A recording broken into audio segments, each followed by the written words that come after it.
Radar is one of the most powerful tools a storm chaser has, but only if you understand what it's actually showing you. Today we're breaking down the radar signatures every storm chaser should recognize. How you doing, folks? I'm Gabriel Harber, and you're listening to the Storm Chaser Coaching Podcast. I am here today with Lead Coach Trey Greenwood, and we are going to talk all about radar basics. Trey, how you doing? Doing well. Radar is one of my favorite topics, so I'm excited. Yeah, and if you have been living under a rock and haven't checked out the Storm Chaser Coaching YouTube channel, we have an entire series of content we've been steadily releasing. Whenever you're listening to this, it may have been months ago, but just rest assured you can head over to our YouTube channel and you can check out lots of awesome supplemental content for recognizing different radar signatures and all the different problems that people run into. So definitely something you'll want to check out. You also want to check out the link in the description below to get the podcast cheat sheet.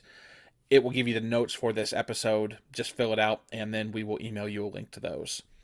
Question one, Trey. What are two foundational radar products storm chasers should understand?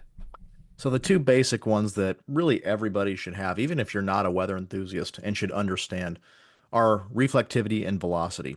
Those are really the two that are going to drive a lot of the analysis that you can do with storms. Obviously, there's other products beyond that can go deeper, but if you're just looking for stuff like how hard it's raining, where the features in a storm are, where the hail might be and stuff, as well as how fast the wind's going, rotational signatures, etc., that's going to be reflectivity and velocity.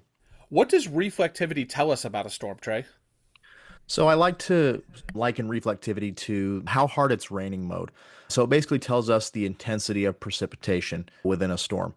And from that, we can see the distribution of precipitation within a storm, where the heaviest precipitation is, where there might be large hail versus rain, etc. And so that's really the most basic radar product is reflectivity, and you can tell a lot of stuff from it. Now, this may be getting a little more advanced, but I've opened up reflectivity on my radar app before, and I've seen a lot of different options. Which one would you recommend people using as they're first getting started? I would just use the basic reflectivity product that they have. If you're using radar scope, for example, it's called Super Res Reflectivity. It's probably going to be the default product that comes up on most radar applications that you can use. There's another product called Composite Reflectivity that tends to overestimate reflectivity. You have digital reflectivity and stuff. The one you want to focus on is that super res, that high resolution reflectivity. That's going to give you the highest resolution imagery and really allow you to get really detailed in your analysis of storms. Awesome. Good to know that. And we will have more information, both podcasts and YouTube videos in the future, talking about some of those other reflectivity products if people are interested in learning more. Next question, Trey. What does velocity data show storm chasers? So, where reflectivity is the how hard it's raining mode, velocity data is how fast is the wind blowing mode, basically. So, velocity basically tells the user how fast the targets are moving that the radar is scanning. That can obviously tell us how fast is the wind speed. Is there any rotation in the wind field? Stuff like that. And from that, we can identify features such as microbursts, tornadoes, etc. And that can be a really valuable tool. Now, I'm going to ask you the same thing with velocity data that I did with reflectivity. There are a few different options. When people are first getting started, which ones should they be looking at? The two main velocity products are your regular base velocity and storm relative velocity. You're going to want to use both of those. So the one you want to use if you're looking for rotational signatures is storm relative velocity. That's going to factor out the storm motion. Sometimes the storm can be moving fast enough or orient a certain way relative to the radar that kind of masks rotational signatures, at least portions of rotational signatures. So you can sometimes really overlook things like tornado vortex signatures on the base velocity product because the storm motion is being factored into that calculation. Storm relative velocity factors that storm motion out. So rotational signatures are going to show up much more clearly in storm relative velocity than base velocity. Where you want to use base velocity is if you're looking for straight line wind signatures. So microburst signatures, which are the opposite of tornado vortex signatures and stuff like that, where outflow winds are within a storm, etc. Base velocity is going to be best used for that. If you're looking for rotation, storm relative velocity is the one. If you're looking for straight line wind signatures, base velocity is the one. So if you have one of those classic Midwestern QLCS lines about to bowl over you, the base velocity is the product that you would want to be looking at. Correct. Any type of MCS scenario where you're just looking for how fast are the straight line winds going, that's going to be base velocity. If you're looking for rotational signatures within that line, then you'd want to use storm relative. But any type of straight line wind signature, that's going to be best found on the base velocity product. Good to know how we can oscillate back and forth between those two. I think a lot of people will just get one set up and sort of their dual pane set up on their radar app, and they'll just leave it there. But it's nice to know when we should be swapping back and forth so we get the best information possible. Now, as far as things that I would like all of you to do right now, if you check the description below, there's a link to a free ebook called 8 Rules for Storm Chasing Safely. And along with these tips we're giving you on how to stay safe by using radar, that ebook that Trey wrote himself is going to supplement it and give you some real practical advice that you can use, especially if you're a newer storm chaser and you haven't been out before, you're tentative, you're wondering exactly how you should approach storms. By no means comprehensive, but definitely enough to get the noggin jogging. And then if you have any more questions, which you almost certainly will, there's also a link to our Discord community where our members and our coaches are always waiting to interact, answer questions, and help you folks out. So definitely check out those links in the description. Next question, Trey. What radar signature indicates a supercell thunderstorm? And let's break this up actually. What are like maybe one or two tips for people who are looking at potential supercells about to occur? Because I know that's an entirely different area of study, developing convective initiation. And then also, how do you know when a supercell thunderstorm is mature on radar? What does that present like? As you're looking at storms that are just initiating, you're going to want to look for the most robust ones. That's going to include stuff like looking at the Echo Tops products, see which storm has the highest estimated cloud tops. That's going to be the most robust updraft. Oftentimes, you'll start to see the signs of supercell pretty much right away, especially in strongly sheared environments. You'll start to see these small updrafts take on this kidney bean type shape.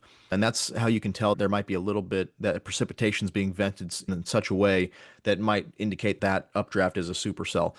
As those storms mature, you'll start to see a few different signatures. You'll see very strong reflectivity gradients on the edges of the storm, particularly in the forward flank. So, in a typical storm that's moving southwest to northeast, you'll see really tight reflectivity gradient. You'll go from very strong reflectivity in the storm to pretty much no reflectivity just outside the storm in the inflow region. You'll also start to see a little bit of a hook echo a lot of times. It's that appendage on usually the southwestern flank of a typical supercell moving from southwest to northeast. It'll be that sort of hook-shaped appendage, and that indicates that the low-level mesocyclone is strengthening, and you'll have really strong rotation that is possible in the low levels of that storm. So those are a couple of signs that you might see a potential supercell developing on radar. Last question I have for you here today, and it is the Mac Daddy, because when you're out storm chasing, obviously we love to look at all clouds. They're all beautiful, but tornadoes, that is the holy grail. That's what we are out there to see. Trey, how can people tell when a tornado may be forming by looking at radar? So you're often going to see that hook echo in the reflectivity data. But on velocity, you'll start to see the inbounds, which are the green pixels, the targets going toward the radar, and the red pixels, targets going away from the radar.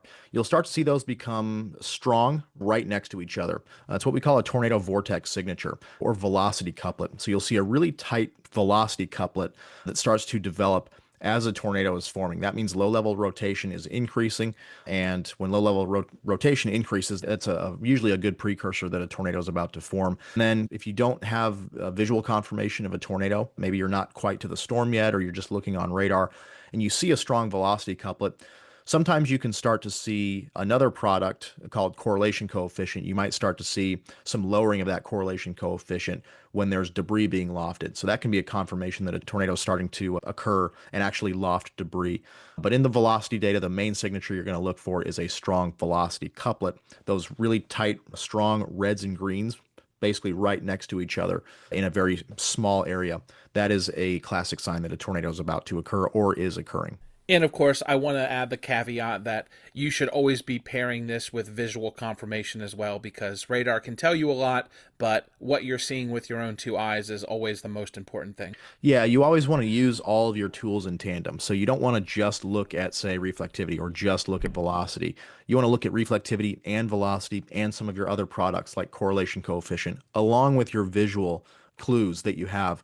You want to use those all in tandem to give you the most amount of information that you can use to make the right decisions when you're out storm chasing. Exactly. And I just wanted to make sure that we added that word of caution, because I have seen some scenarios, and I'm sure you've seen many more than myself, given how much you've been storm chasing, where from one radar scan to the next, you can actually have a dramatic change in exactly what is going on in the storm, to the point where if you're just waiting on the next radar scan and not looking up at the sky, you can very easily miss something and put yourself in a dangerous position. Exactly right. Radar is only as good as how fast it's scanning a lot of times. So sometimes you'll have a time between scans of 4 to 5 minutes. And of course, the storm can undergo drastic changes in behavior over that time. So if you're just relying on radar and you're not getting really rapid updates, say even every updates every minute or two, that can still sometimes mask really drastic changes in the storm's behavior. So you really need to be paying attention to both radar and the visual clues that the storm is giving you so that you can make the safest and best decisions out there. Remember to check out those links in the description below, and then watch another video.